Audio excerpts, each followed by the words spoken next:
Welcome to the Her Handmade Hustle Unplugged podcast. I'm Joanne Shears, a female entrepreneur, small business coach, and a creative business owner on a mission to help and inspire other women out there who want to make a decent living doing something they love. If you have your own small business, or maybe you've been thinking about starting one but not sure where to start, then this podcast is for you. I share everything I know about starting a creative business from my own experience of running my handmade stationery company, Vintage Twee. It's as honest and as down to earth as me, and it's an eclectic mix of sound business advice, northern humour, and real life, because it's not easy, is it? This podcast celebrates the selflessness, the strength and resilience of women, because we possess a superpower so great that we can handle whatever life throws at us and come out the other side.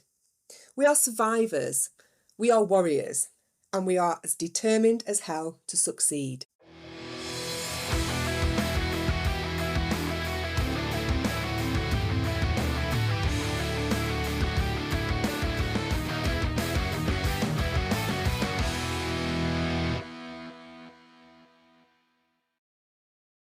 Hello and welcome to this week's episode of the Her Handmade Hustle Unplugged podcast. Today I'm being joined by a wonderful woman that all people, in fact anyone who has the responsibility of caring for young children, need in their lives. Chantal Shears is like the modern day Mary Poppins, like magic and all, kid you not. She is mother to 4 boys, all under the age of 15, 2 cats, 1 dog, 1 tortoise and a snake. Plus, she runs not 1, but 2 businesses and is honestly one of the most calm women I have ever met. Chantal set up a social enterprise in her hometown of Newquay, Cornwall, called The Clothes Horse, where she helps parents and carers get clothes for their children who may be financially struggling or fleeing domestic violence or who are refugees and they've got absolutely nothing. I mean, can you imagine? What a service. Chantal's passion is sustainability and helping the environment, which is exactly what the Clothes Horse is about, by recycling unwanted or unused clothes. And she does this all from a shop run by volunteers, where families can come in and choose the clothes that they want or need, as well as a postal service for those who can't get to her. Chantal's background is in teaching. She was a primary school teacher and she's now training to be a child therapist. She set up a second business, see, it's not just me who likes a challenge, after suffering badly from postnatal depression throughout having her 4 children. It took her some time, but she managed to get through it, and she did this by making sure she carved out small amounts of time in her crazy days just for her. And she gradually found herself becoming lighter and less depressed as these little moments, they built up, and she began to feel more like herself again. And this had all kinds of benefits for her children, mainly being able to be more present and patient for them. So Chantal set up Grounded Parenting, which helps busy, tired and stressed out mums prioritise self-care so that they can raise emotionally grounded children. Because we're all guilty of it, aren't we? Putting everybody else's needs first and not taking enough time to make ourselves happy. We actually share a couple of funny stories about how one of us packed for a camping trip and only brought herself a bag of carrots. And the other one went swimming and packed everyone's clothes but forgot to put in her own underwear. I'll leave you to figure out which story belongs to which one of us. With Chantal, she has some great advice for mums and women in general, to be honest, on the importance of taking time for you, even if you don't think you have the time, because that's the problem, isn't it? You always say, I haven't got the time. But she's got some brilliant tips on how to help children and grandchildren regulate their emotions on those difficult days when stress levels are so high and you feel like you could just run away. You know, we've all been there. I was there last night when my daughter lost one of these little stick-on nails that she's got, and I just tried to fob her off with something I'd fashioned out of a bit of plastic from my office. Needless to say, it was a disaster, and I could have done with Chantal in that moment. But I think you're really going to like this episode, so stick your earphones in so no one can disturb you, and enjoy listening to my interview with the lovely Chantal. Hi, Chantal. Hello. Hi, thanks so much for joining me today. You're welcome, thank Lovely you. to have you. Not at all. We actually found each other, didn't we, on a Facebook group for mums in business, and there was a lady on there looking for advice on how to start a podcast. And I'd put a comment on there and told her like how I did it, and then that's how I found you. And you messaged me and said that you'd be interested in coming on the podcast, which is amazing and great. And you told me all about your business ventures. We had a pre-podcast chat last week. And you told me you're a mum to 4 boys, which at that point I thought, yes, this woman is perfect for my podcast. She's a survivor. And I think it was the point when we were talking about playing with our games with our kids. And we both said, for me, it's like hair salon ladies that I have to play multiple times a day. For you, I think it was Lego figures. And we said that it just like feels like hours and hours. And you look at the clock and it's been 6 minutes. Yeah. Yes, definitely. And you're just like dying inside, aren't you? Thinking, oh God, when is this going to end? But yes, I was so glad to have you on. So thank you for joining me. When you're not juggling being a mum of 4 boys, you've got a couple of ventures going on, which we're going to talk about today. And they're just amazing. The first one that I wanted to talk about was the social enterprise that you started up, the Clothes Horse. So yeah, tell us a little bit about that and how it became, what it is now. So the Clothes Horse began in 2016, so quite a while now. Yeah, gosh, 8 years. So basically, we live in Newquay, Cornwall, and at that time I had my 4th child, and all through all of my pregnancies and having my children, we always got hand-me-downs from my cousin and some other friends and family, and it always, served us well. My husband was the only one working. And yeah, it was just such a blessing to get those clothes. And then when Jacob came along, I was sort of thinking, about next steps. And then it just got me thinking more about clothes and maybe how I could perhaps help other people in Cornwall. And then I just thought about how a lot of people move to Cornwall and they might not always have that network around them, family and friends. So then I thought how great it would be if those families could get clothes for their children, especially when they're starting out. So it started from there really.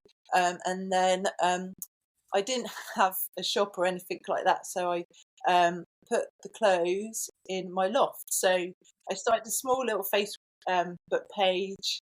And then people would come give me clothes, donate clothes. And then those would go up in my loft, and then people would message me to ask for clothes, and then I'd get the clothes ready, make it nice for them, put it into a sort of a nice parcel. Oh, wow. Give them out.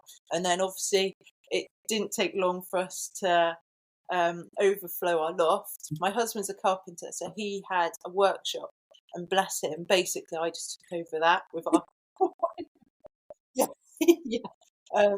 And yes, we were there for quite a while, and then in 2019 we got our own shop. It is small, but we sort of fit it as much as we can.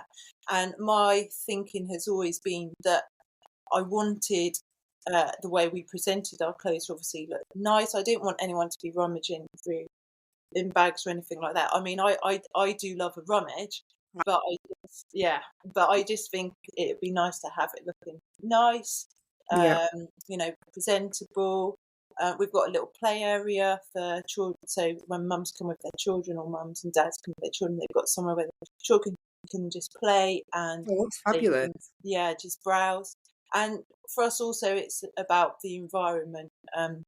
There's enough clothes in our planet, just it's ridiculous. So I just feel that we don't need to buy new. No. And a lot of the clothes that we get, especially baby clothes, come into the Clothes Horse, they haven't been worn. So no, that's it. You get given so much, don't you, when you have a baby, and you haven't really got time to be changing them into all these nice outfits. They're there in a baby grow. I think my little girl was in a baby grow for the first 6 months. I was too tired to change her. Let alone coordinate her in all these outfits people have bought her. Yeah, definitely.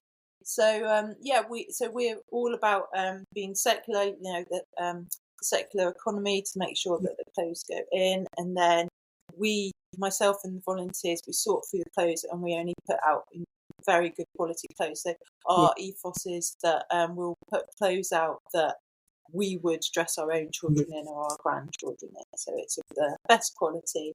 And then anything that doesn't hit the mark, i.e. if it's stained or anything like that, then they are recycled or used for something else. So it's all it's very sustainable, isn't it? So can anybody access this service then, the Clothes Horse? So anyone can access the our service. If there are families that can't get to where our shop is, which is based in Newquay, then they can send us a message and we can post clothes out to them.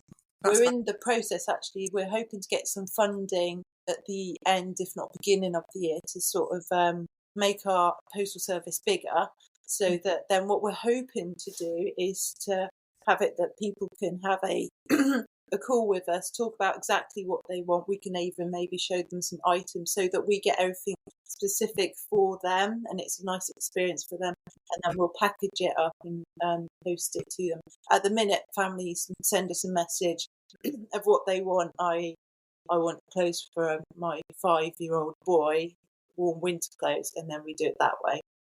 But we wanted to make it a bit more, I don't know, a bit more personal, I guess. Yeah, it's like having a personal shopper, isn't it, as Yes, well? You know, yeah. I'm guessing some of the families that you get, obviously, you know, low income or no income, maybe homeless. Like, what kind of people do you get coming to you at the clothes So horse? we get lots of our families are all about the environment, so they Yeah, want to be sustainable. So that probably makes up quite a large part of our families. However, we do get families who are on low income, you know, they're struggling with the cost of living. We also help support workers, family support workers, and other agencies with families who've had to flee their home through domestic violence, for example, or if they've just been made homeless. We've also helped refugee families as well who've just moved into the area. So, it's yeah, fabulous. sort of, I guess, a broad spectrum. Yes, I mean, it's great because I remember when we were talking, when you first told me about the clothes horse, it reminded me of a service we've got round here where I live as well, that started up a year or two ago. And that helps families who are maybe struggling. And again, the same sort of ethos with sustainable clothing. But, you know, I've been there myself last year, well, actually, beginning of this year. I've been off work for a long time with my operation, and I didn't have an income, you know, and we were struggling just on one income, and it helped so much just going into this place, and you can literally just go and choose what you need, and we donated stuff in exchange as well, because again, like a lot of parents, probably you have piles of clothes hanging around, don't you, that your kids have grown out of, that are still perfect and still should be worn. And so, you know, it's nice to take them to places like this to help other people. So it's a fabulous resource. It's so good, you know, and I think it's just such a wonderful addition to the community as well of what you're doing. So I know a lot of people will be wondering, like, how do you fund this? Like, obviously you have your donations and stuff. Yeah, so we mainly have funding. So we have local funders, like organisations who help us. So, for example, we've had funding from the Cornwall Community Foundation. They've been fantastic. We've Great. also had funding from the Lindsay Barbarians, which is a local group as well that fund children's charities. We've also had funding from the government, cost of living crisis funding, Yeah. and some funding from the lottery as well to help us. We also run pop-ups. So sometimes we'll run pop-ups out in the community. We had one on Saturday, although I got there and it was all brilliant, set up. I was parked in the wrong area, put everything in the wheelbarrows, got there, was there for literally 10 minutes, and then it started to thunder and there was It was light. good on Saturday, wasn't it? So I was like, oh no. Yeah, and then we had to, because I didn't have a gazebo, because I think I was just being hopeful. And and then it got cancelled. But yeah,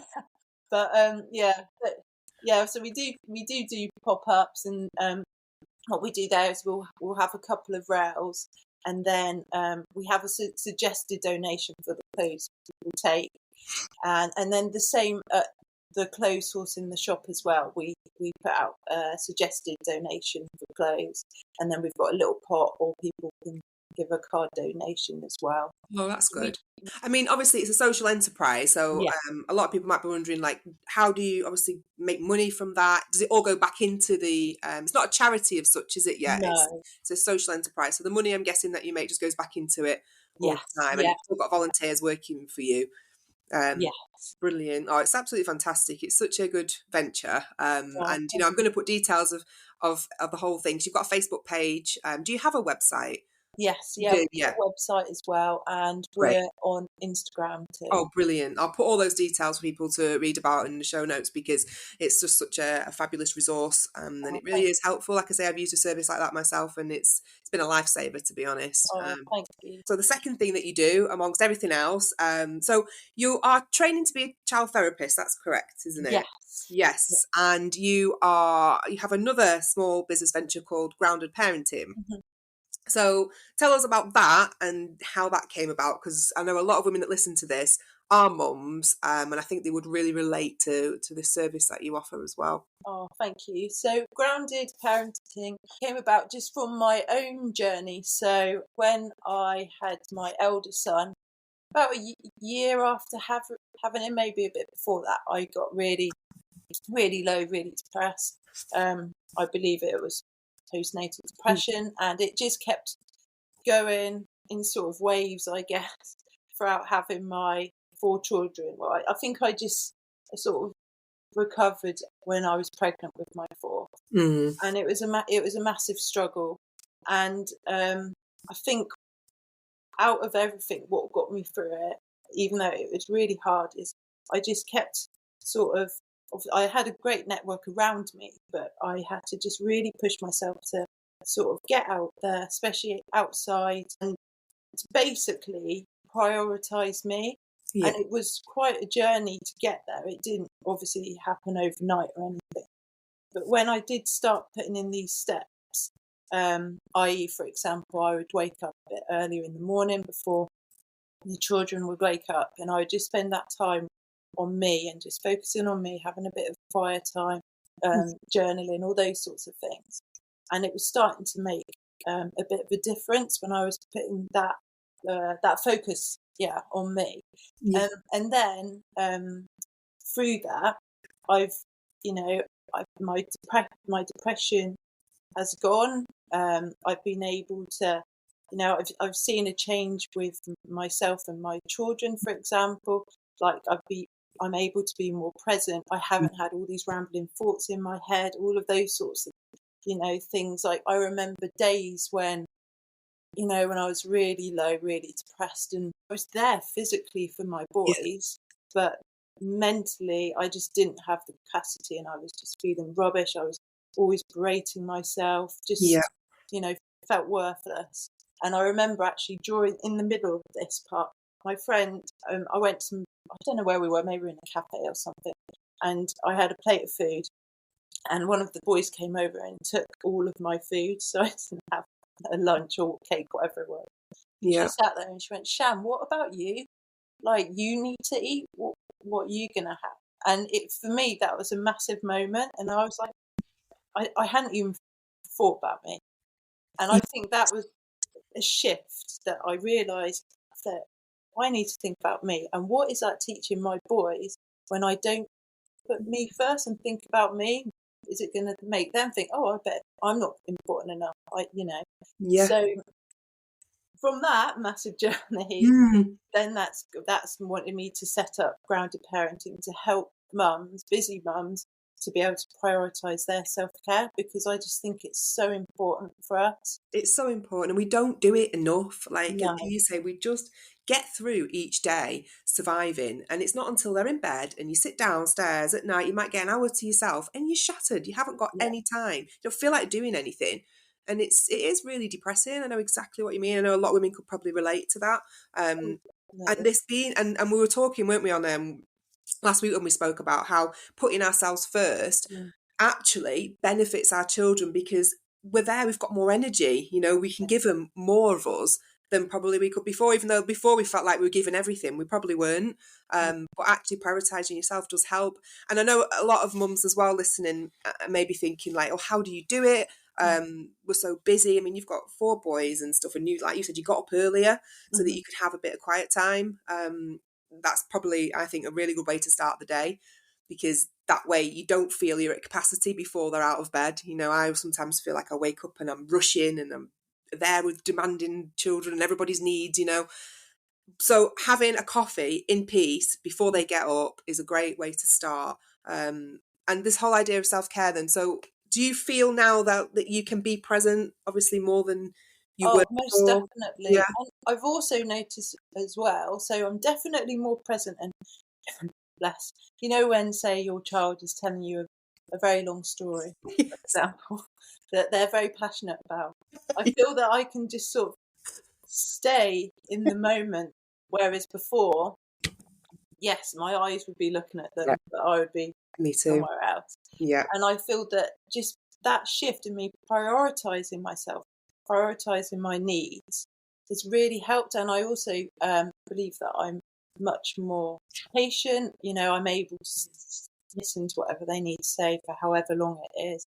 Or, you know, for example, when you're knackered after the day, you've had a long day and all the rest of it, and then when you put them to bed, and then they're like, "Oh, mum, this thing happened," and you're like, "Ah," but I'm like, I feel that, yeah, I feel that I've got more patience for that. I Mhm. feel more productive. I feel that I've got more time in my day as well because, Really? yeah, just from that shift, like, yes, I'm a busy mum, and I'm running two businesses and all the rest of it. I do feel that I have still got time because I've put this in, and it's also proven in the stats that when you do prioritize your self care, then you are 20% more productive as Yes, well.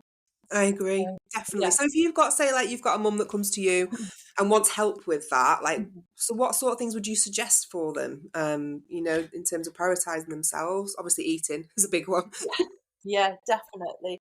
I mean, so there are lots of the ones that we hear quite a bit, i.e., if you can try and put in more sleep, if you're able to switch off from looking at screens at least an hour before bedtime, that can be really, that is very beneficial. Yes. And also just work on what it will be right for you. So Mm. obviously for me, yes, getting up that little bit earlier was beneficial. But if, say, a mum just can't do it for whatever reason, have a look at what else might work. I mean, I remember back in the day when I couldn't do the early morning as much as I wanted to, I would then do it later in the evening. I would just put in a bit of time for me then, and then sit down, write my journal, and do it that way round. And then other things like, I don't know, say you've got littlies and they're still in the pushchair, whatever. When you're deciding to go out for in the daytime, maybe you think about, oh, what I want to do, where I want to walk. Don't just always do it. Just bless them, but don't just go wherever your children want to go. Like, Who's for that? example, I live by the sea, and I need to see the sea. That's so I used to always sort of steer our walk so that I could at least see the sea before we would go to the park, for example. It's just, yeah, just putting in those. They don't have to be onerous, Yeah. but just putting in those little shifts that will sort of lighten and brighten up your day. And then if you do those enough, then you'll see a big shift. That is so interesting because, excuse me, you're right. Sometimes I find myself, even now, my daughter's 5, the thought of just going to the park on a weekend, it depresses me. And like, I love her to bits. I want her to have fun. I want her to run around and enjoy it. But sometimes I have to tie in something for me as well. Yeah. Um, so, it could just be a coffee shop visit. We like going to Costa or somewhere like that. We'll do that. And I've started to do that more, and I'm feeling happier about that rather than just planning my weekend solely around soft play Yeah. and around things that actually as awful it sounds, I hate soft play. It's like it's like a Yeah. nightmare, isn't it? It's full of germs, it's noisy, it's like sensory overload.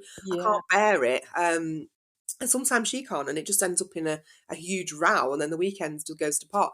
So you're right, building in little things that you enjoy, nipping into a shop that you like, maybe if you've got a pushchair, like you say, with your baby, nip into a shop, get yourself a bath bomb, I don't know, anything. Yeah. Oh, Um, definitely. so And important. yeah, and then once you've done those things, then I was fine. Then the bits, say, you're not as looking forward to, you can then handle a bit better Yes. because you put in for you, and then you're like, okay, right, cool. I've done something that's filled me up. Right now, it's time for my children or you know. Yeah, because it's And just take, isn't it? Otherwise, that's what it yeah, feels like. You feel like you're just being robbed of everything all day, every day, and yeah, then by the time the evening comes, you're either exhausted or you're shouting or yeah, you're fed up, yeah, because of the mental load that's on us as mums. yeah, definitely. So the women that if you talk to and that you help, obviously, I'm sure that you're a godsend to them. I mean, Thank you. absolutely. I know I could have done with someone like you when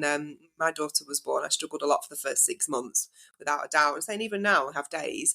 But we were also talking about you training to be a child therapist and Mhm, better understanding our child's emotions and dealing with them as a responsive parent, because we had a discussion, didn't we, last week about like the of old school approach, yeah, like, to some of the older generation, we may whatever may come in and look after our children and have a totally different take on their needs mhm. and how to respond to them. So tell me a little bit about what you help people with regarding that, understanding your child's emotions. And So yeah, so I just help mums in particular just to, again, to have little sort of strategies in order to help them be able to regulate their children's nervous system. So and also just for them to understand how child needs help regulating their emotions. So yeah, we know now, from science that children they can't up to a certain age they can't regulate their own emotions. So if they get stressed, if something happens to them, then their cortisol levels are just jacked. They've got that stress hormone, and they can't calm down. no, So can't come back from it, can they? yeah, so when then we as parents, for example, are saying, calm down, be quiet, or even, why are you doing, Mhm. what's going on? They can't answer because they're in that flight or fight mode. They can't even, bless them, they can't tell us even why, because their brain has shifted to that flight or Yes. fight mode. So what they need is for us to actually come alongside them and get them to then be able to regulate, to then help them to flood themselves with those calming hormones, to get them back to where their nervous system is then regulated. So we don't even need to talk to them straight away. So if Mhm. our child is upset, for example, then we can just, give them a cuddle. Just that's Yeah. it. Just hold them, Yeah. until they're ready and they're calm and then they're at a state that then, maybe then they'll want to say, "Oh, mummy, this happened," or whatever it is. But just to sort of be alongside them. And I think once we know and understand about our children's needs and how we can help them and how we need to help them regulate their emotions, then actually as a parent, it can help us too, instead of us potentially looking at our children, or like what we were saying with older generations, Mhm. when they would say, "Oh, he's naughty because X, Y, and Z," or or the terrible twos because they're having all these temper tantrums, even Exactly. all of How many those, times we heard that? Terrible twos. I know. yeah, Yeah. all of those things, or oh, he's being naughty because of this, that, and the other, but actually that look, I'm just going to use the example of a boy because I'm a boy.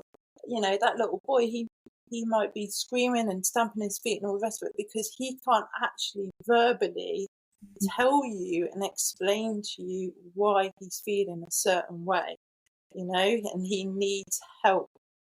He needs mum and dad to come alongside him to calm Yeah. him down, regulate him, get him in a position where then he can move forward, and also to then be able to talk about his emotions. And when we do all these things, then we'll be able to grow emotionally grounded children, and that will stay with them for their whole life. Absolutely.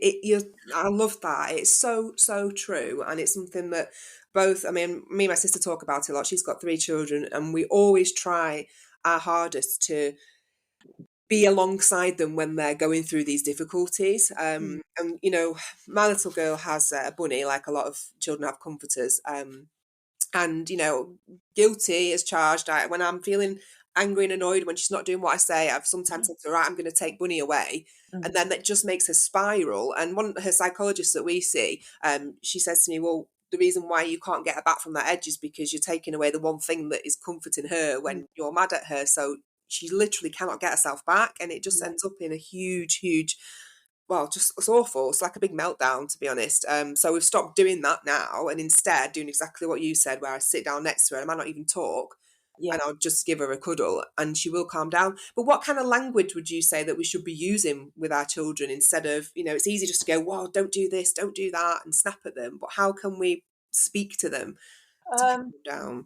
I think obviously it depends on the age of the child, but I think what we can do is like come from a direction of empathy. I think for me, I'm really passionate about that. So, so for example, just trying to think. So if say a child is really upset because, I don't know, something that maybe they want. Maybe like they've got to turn their tablet off, for example. Yes, yeah, there you go. Fantastic. Thank you. My mind just literally went blank. Yeah. So maybe they've got to turn their tablet off because it's dinner time, something like that. But obviously they don't want to turn their tablet off, and they can't understand why they need to turn their tablet off, and why is dinner so important when I'm watching so and so on the tablet. And then they're going to kick off because they're crossed. They've got all these emotions going through their head, and then because they're basically going through the roof. They're flooding their body with the stress hormones, and then obviously we can't calm them down. But if we just then go sit alongside them, first of all, just comfort them, and then once they're calmer, then we can label those emotions. I can see that you're really upset right now. Right now, I can see that you really want to still have your iPad on. And I can see that this is making you really sad. And when we label those emotions in time, they'll then be able to label those emotions themselves. So that's a massive skill in itself, because then that will help them and will teach them in a way that isn't being patronising or anything else, but then it will teach them to be emotionally intelligent. Exactly. And their future partners, wives and husbands, are going to thank us for it because they're going to be able to communicate emotionally.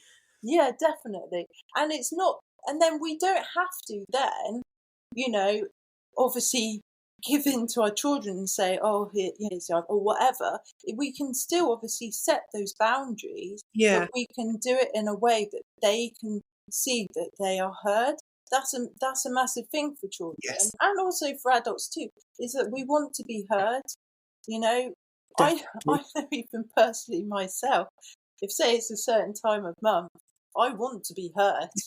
I might not be being the most rational person or anything else, and actually I don't even want, bless my husband, I don't even want my husband to give me to save me with an answer. I just literally want him to hear me. And I think that's very true for our children, is that they just want to be heard. They've got all these massive emotions going on, and they want someone to just hear them and just, like what we've said before, just sit alongside them and just show them that empathy, and just to be there for them as they go through whatever moment it is. And I mean, bless them, during as they're growing as well, they could be having these sorts of deregulations quite a few times a day, and it's full on, and obviously it's full on for us. But if we can just take it from a place where, right, my child needs me so that their nervous system can be better, then I feel then it will help us to get there for our children and to then be empathetic. I agree. And, I get so annoyed when people say to me, oh, you're pampering her. Or, it drives me insane, because I do not believe that we pamper our child. And I'm not just saying that. I just think that we are there for her and we're responsive. And if there's something that she is not comfortable with, I'm not going to make her do it. And one thing that really annoys me is that, when people with children, like again, if it's family members or whatever, and they go, oh, give them a hug, give them a cuddle, and they don't want to, they don't want to give them a kiss and a cuddle. Well, why should they? It's their body, it's their choice. And I hate the way that they sometimes feel forced to do that. And I always say to my little girl Eden, I say, if you don't want to, you don't have to. It's you can do whatever you want, what you're comfortable with. If you don't want to give them a hug or a kiss goodbye, that's fine. But yeah, it's actually recognizing and making them feel that their feelings and their opinions are valid. Because a lot of the time it all spirals out of control when they feel like they're not being listened to, like you said. Yeah, definitely. It was interesting, actually, quite a few years ago. So when I was still a primary school teacher, I did a training course on being trauma informed, and it talked about regulating the nervous system, and I found it absolutely fascinating. And anyway, I remember, I think at the end of the day of doing one of those courses, I was telling my son about how we were talking a lot about empathy. And anyway, that just after talking about that, he fell over and hurt his knee. And then obviously I was trying to, be really empathetic and stuff. Yeah. And he was just like, "Oh, Mum, that's great. Just keep going. Just keep talking." And it was just really funny. How just seeing how much he was just lapping that up and needing that and just wanting to hear those things. And even though I do feel I was been doing it before, but it was just funny in that moment to have seeing him from learning more about it and how it would really help, and then him being like, "Oh yeah, that's great." Which one's this? Is this the older one, did you say? So this was Ruben. So he's now 12, but it happened a few years ago. But even now, he would lap that up. Yeah. Do you know, it's true. Like, it's only yesterday, actually. It was last night. I was having a bad day, bad emotional day, and there was a lot going on in our family at the moment. I was a bit upset, and I just burst into tears on the sofa, and it was like tea time. So it was about 5-6 o'clock. And I hate crying in front of my little girl. I hate it, but sometimes it just happens, and it is what it is. And she came over to me, and she was like, "Mummy, are you okay?" And I said, "Oh, I'm just a little bit sad at the moment." I said, just want everything to be okay for everybody. And so I was having a cry, and she put a hand on me, and she went, "Just let it all out." And I said, that made me even worse then. And I said, "Thank you." She was like tapping me, going, "Just let it out, Mummy, that's it." And I thought, how empathetic was that? She didn't just run off and start playing. She sat with me until I actually calmed down. And I thought, do you know what? That is amazing. And just in that moment, I felt so loved and cared for, and it was lovely. And that's the kind of children that we want to be raising, that feel that they can acknowledge emotions and help other people regulate them as well. It's fantastic. It's a skill. Yeah, definitely. And instead of, for example, say having a child who would see a crying adult, for example, and go, "Oh my gosh, I'm not going to deal with that," and walking the other way, which I've definitely seen why when I was a primary school teacher, and you could see those children go, I can't deal with this. Yeah, I know, and they're looking frightened and they're looking scared, and whereas Eden's always quite inquisitive. She's always over, wondering what's going on. She's quite nosy, to be fair, but, she's very caring, and I think it's important that we don't hold it all in. If something's wrong, it's wrong, and and that's okay as well, letting mums know. I think we hold it all in, or we try to hold it all in front of our children, and it's hard, and then it all just comes to a head and it just comes out. But if you can regulate your own emotions, teaches them how to do it as well, and say, "It's okay, I feel sad today, I feel angry today." We've got this little calendar that it looks like a calendar on them flip things, and it's got different emotions on. My sister bought it actually for my desk, and you can put out how you're feeling every day. So sometimes we look at it and we'll flip over a picture and say, "Right, how are you feeling today?" I mean, she just normally picks the pink ones, to be honest. The pink faces, she hasn't got a clue. But, the thought's there to try and help her to understand her emotions and things. But I'm really interested in this topic as well. It's really important. I think you're doing a fantastic job with the business. And thank you. So basically, to finish sort of our chat, really, obviously you're a working mum of 4. I just wanted to ask if you've got any advice for any other mums out there who might be trying to juggle it all. We've talked a little bit about self-care. But any routines or maybe practices that you may do that you can share with people? How do you manage your time, basically? So I think number one, don't beat yourself up. So just try every day to sort of put things in for you. But I would definitely say plan it in. Yeah. I think that's really important. So I love having my planners. So Yes. I have two, one for each business, and then I just make sure that I plan in time for me, and that time doesn't really change. Yeah. Because I just feel that if it's not in, then I would forget about it and it didn't happen. So yeah, that to me is really important. And then another thing is I sort of time block my time. So I do that with like my business stuff. And then I find when I do time block, then I will get more time, if you see what I mean, to then plan in for me too. Yeah. So also, just look at write it down your whole day from morning to night and what you do in your day. Obviously, it doesn't have to be rigid, but then you can look at maybe time where you could actually factor in time for you. So I think sometimes we go, I haven't got any more time, but then when we break it down, go, oh, actually, I could have used this time when I was doing X, Y, and Z. I could have not done that, and I could have put in time for me. So I think we just need to have a good overview of where we are right now, and then look at where we could maybe put in changes. It's really good because how many times, do we sit there on social media scrolling for half an hour? We just sat there and I think, what else could you have done in that half an hour? Yeah, That was more productive? definitely. Or even, I mean, maybe a bit controversial, whatever, but I don't really watch telly anymore. And I just think, every now and then I might want to put on a movie or whatever, but I don't overly miss it. And instead, I like reading books. So to me, I'd rather read a book. So I feel then I am putting in my self-care that way, just by just doing that little shift. So yeah, I think just really look at your time, what you're doing now, and then look at where you could maybe put in other things which would be better for your time. And then go from there.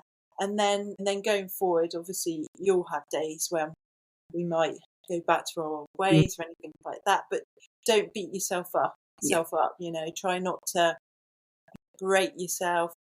And I think we have to be very careful as mums how we obviously talk to ourselves, and all of those sorts of things. And I think that comes into self-care too. So we have to be very mindful of that. So I think that's really important. And also, because again, it's very easy for us to have that mum guilt, but we need to just shift it and think, actually, no, this is important because this is needed for me. And if I do this for me, then this will be great for my children, and shift it that way. I over the summer, I think I told you this story, but when we went camping, and I got everything ready, got all the food ready and all the rest of it. And then I realised I hadn't prioritised me in the fact of food, because all I'd got for myself was a bag of carrots and because I'm dairy-free and gluten-free. And I was just like, oh. But you see, prime example. Yeah. And then I was like, But I then felt guilty, because I remember being like, oh no, that's right, I'll have this. But then I was like, oh, but I really would, I'd like to have something nice and treat myself and maybe get a cake. But I felt a bit guilty, doing that, because I was like, oh, I shouldn't have done that in the first place. I should have packed better. And bless my husband, he went to the shop because he was getting ice cream for the boys, and secretly in my head I was going, I really hope he gets me something, I really hope he gets me something. And he did, he got me something, and I was like, thanks so much. And he was like, yeah, Shan, because I couldn't bear you having another carrot. But really, I shouldn't have had that mum guilt, and I should have just got the cake myself. Oh, that's so funny. Do you know, I totally relate. Something similar happened to me when we went swimming the other day, right? And I packed my daughter's stuff. I put my husband's stuff in a bag because, obviously he's capable of doing it, but I thought he's probably going to forget something. So I just did it. And then we got to the swimming baths and we went in and everything. And when I came back to get changed, I forgot to put my bra and knickers in to get changed. And I was like, what? I'd done everybody else's. Oh, no. So, getting this hoodie on with no bra. I said to, we're supposed to go to Tesco afterwards on the food shop. And I said to my husband, we can't go. He said, oh, it'll be fine. I said, no, I'm not going now. I've got a bra on. It just, you don't think, you just get everybody else sorted first. Oh, yeah. You had a bag of carrots, I had no bra. You just go into that autopilot sometimes, don't you? And I think you just have to always just step back and go, wait a minute. Yeah. What have I got for me? What have I packed for me, or whatever it is? Right. Just, yeah. Put your own oxygen mask on before everyone else's. That's what we said last time, wasn't it? And it's true. Like, we have to be able to function to help everybody else. Yeah. Oh God, we'll finish on that note. That's a good way to finish. But if anybody wanted to get in touch with you for the Grounded Parenting, do you have a Facebook page for that as well, don't you? Yes. Yeah. So the Facebook page is Grounded-Parenting. Yeah. And then the same for Instagram. Yeah. And and then I've also just got a grounded-parenting.com/links, and there's a few freebie guides in there as well. Oh, great.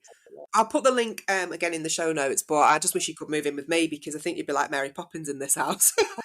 I think you would help so much. Calm us all down.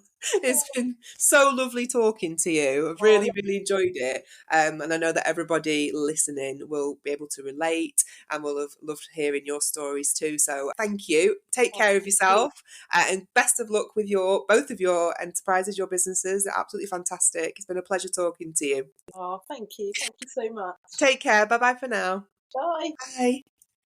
How lovely is Chantal? I hope you got some wonderful pearls of wisdom from her and can go about the rest of your day knowing that it's more than okay to put yourself first. Not just once in a while or even like once a week, but every single day. We need to, in order to give the best possible version of ourselves to our families, our partners, and even our businesses. Because if you're running on empty, you're irritable, you're knackered all the time, you're not going to achieve anything. And like Chantal said, there are stats to prove that we are 20% more productive when we prioritise a bit of time for us. You may feel at the time that, you end up doing less if you take time out for you. But actually, science says that you end up achieving more. And I ain't going to argue with science. So on that note, I'm taking that and I'm running off to Home Bargains now for a mooch at the Autumn Decor on my lunch break. So you can find out more about Chantal's parenting mentor services. I've put all the links in the show notes. She's got a couple of really good free resources on there as well to help you get started on this mission of prioritising yourself. So go and download these. They're there and they're free. And that's it for today. Thank you for listening. Please do rate and review, or even better, leave a comment on this episode on whatever platform you're listening to. I'll reply personally to all the comments and just love to hear from you. So please do that if you can. And take care of yourselves until next week.